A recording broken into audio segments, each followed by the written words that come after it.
तो हम कुआ में गिर जाइए, का दिक्कत है। बोली गोविंद भगवान की अगर पड़ोसन ने जा साड़ी ली तो पति के 12 जनो मंगवाए नहीं लिए भाई साड़ी तो लोग कौन नहीं खाए रहे हैं। देखो पड़ोसन को पति भाई तो चौंत वगैरह इतनी महंगी साड़ी ले आओ, तुमने हमें क्या करो आज दिन तक कची नहीं, क्यों भैया देखो मगन हो जाती करा एकदम। बोली गोविंद भगवान की।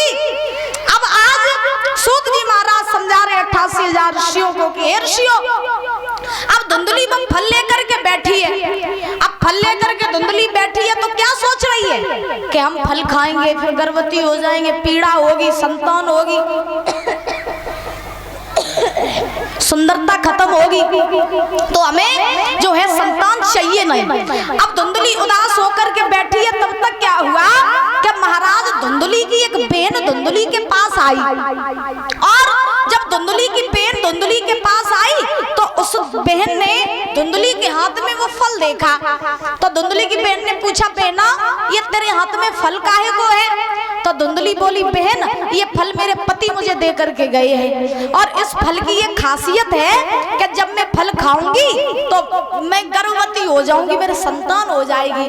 तो धुंधली की बहन ने कही, तो फिर दिक्कत क्या है? वैसे तुम्हें घर में संतान है नहीं, तो फल खाए ले और तुम्हारे घर में संतान हो जाएगी।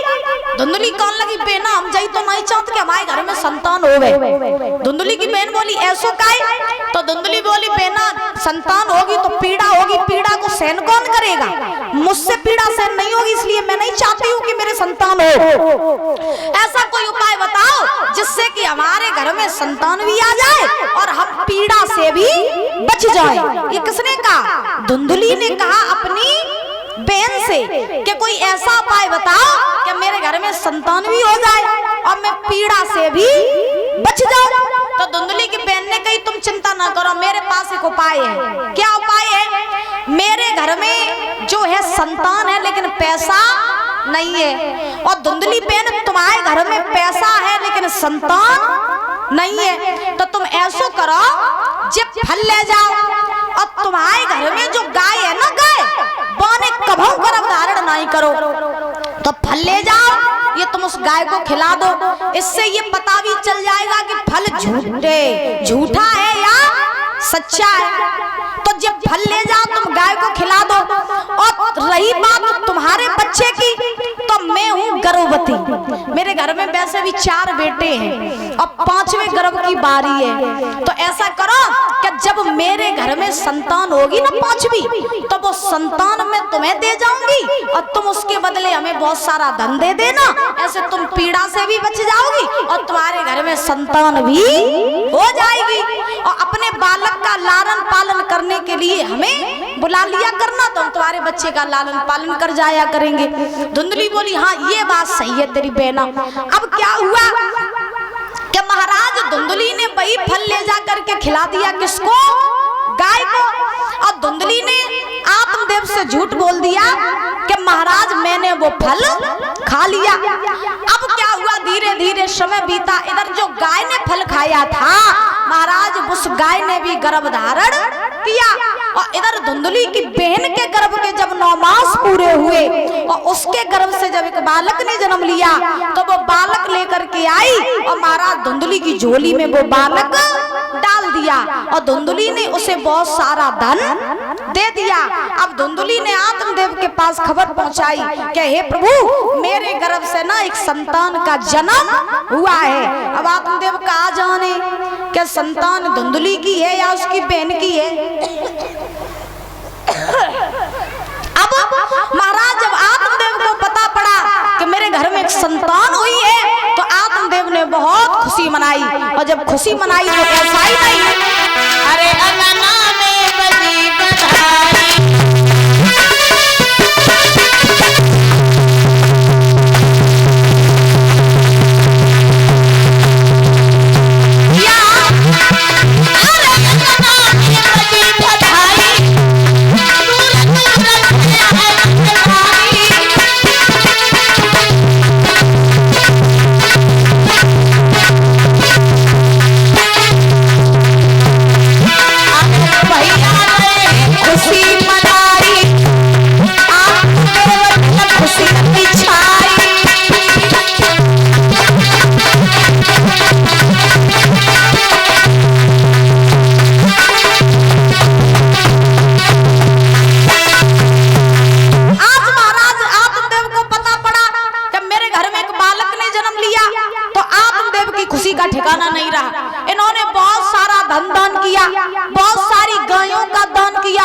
बहुत धन लुटाया, इतनी खुशी मनाई आत्मदेव ने।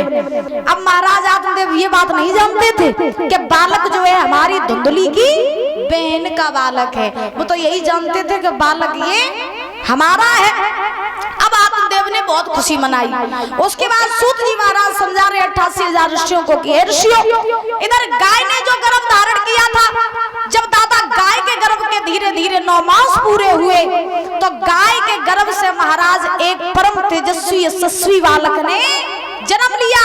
और महाराज जब जन्म लिया तो गाय के बालक का आकार मालूम है कैसा था?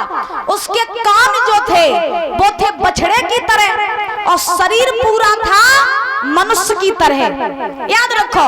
तो महाराज अब जब आत्मदेव ने देखा कि मेरे घर में एक नहीं बल्कि 2 बालक हुए, एक गाय के गर्भ से, एक मेरी पत्नी धुंधली के गर्भ से, तो आत्मदेव की खुशी का ठिकाना नहीं रहा, बहुत खुशी मनाई। फिर संतों के द्वारा, महाराज ब्राह्मणों के द्वारा उन दोनों बालकों के नामकरण संस्कार करवाए। धुंधली का जो बालक था उसका नाम पड़ा महाराज धुंधकारी, और गाय का जो बालक था उसका नाम पड़ा क्या? गोकर्ण महाराज। बोली गोकर्ण महाराज की। गोकर्ण नाम पड़ा। अच्छा, पहले के जमाने में जब बच्चे जन्म लेते थे तो संत महात्माओं को बुलाया जाता था, बच्चों के नामकरण संस्कार करवाए जाते थे, है ना। पहले विधि विधान के साथ में महाराज नामकरण संस्कार होते थे। अब आज के जमाने में क्या है कि बच्चा जन्म लेना पावे ता से पहले बच्चे की मौसी नाम सोच लेती है कि अपने लल्ला को नाम फलाने सिंह। हाँ, बच्चे की मौसी पहले नाम सोच लेती है। लेकिन एक चीज मैंने देखी है आज के कलयुग में कि महाराज जितना महत्व लोग अपने ससुराल वालों को देते हैं उतना महत्व आजकल अपने घर वालों को नहीं देते हैं।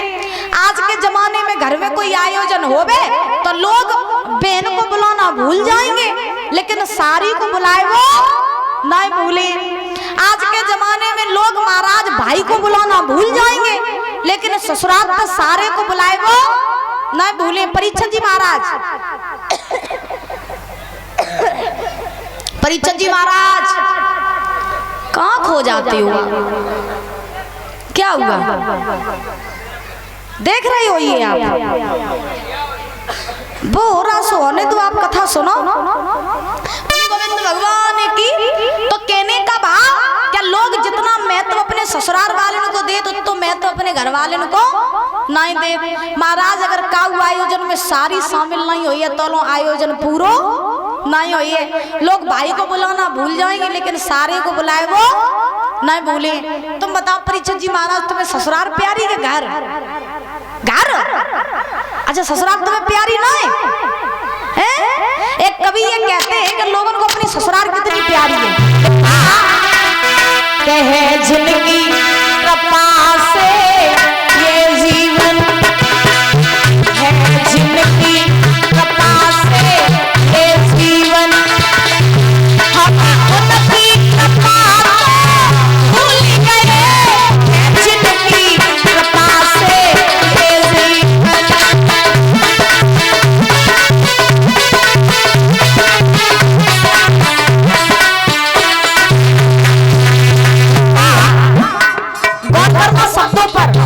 है जिनकी कृपा से ये जीवन, हम उनकी कृपा को भूल गए। किनकी? माँ बाप की कृपा को। माँ बाप अगर ना होते तो हमारा ये जीवन भी नहीं होता। इसीलिए लिखा है जिनकी कृपा से ये जीवन, हम उनकी कृपा को भूल गए। साली का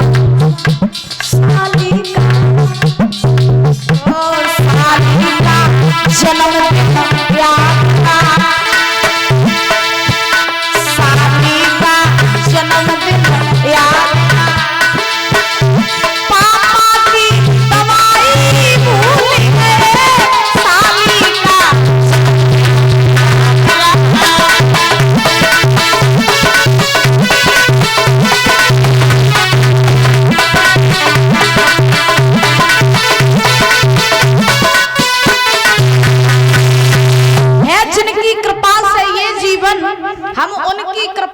भूल गए और साली का जन्मदिन याद रहा, पापा की दवाई भूल गए। अगर पापा जी कहें लला हम बीमार हैं तो चले जाओ डॉक्टर के पास और जो है दवाई ले आओ जाएंगे, तो लड़का का कहा बोले तुम काय को परेशान करे रात, अब हम काम में बिजी हैं, शाम तक दवाई ले आइए जाए, दिन भर कहते रहते दवाई ले आओ दवाई ले आओ, अभी हम व्यस्त दिखाई नहीं दे रहा है, चले जाएंगे शाम तक ले आएंगे दवाई। ऐसी बीमारी चढ़ी का घड़ी उतरता ही नहीं है। हाँ तो महाराज लड़का बाप से कह देगा कि ठीक है हम शाम तक ले आएंगे, और ससुराल तक सारी फोन करते हुए जीजा आज हमारा बर्थडे है निकाय जाइयो, तो जीजा 1000 काम छोड़ के साली को महाराज बर्थडे सेलिब्रेट करन जाइए, क्यों परीक्षा जी महाराज।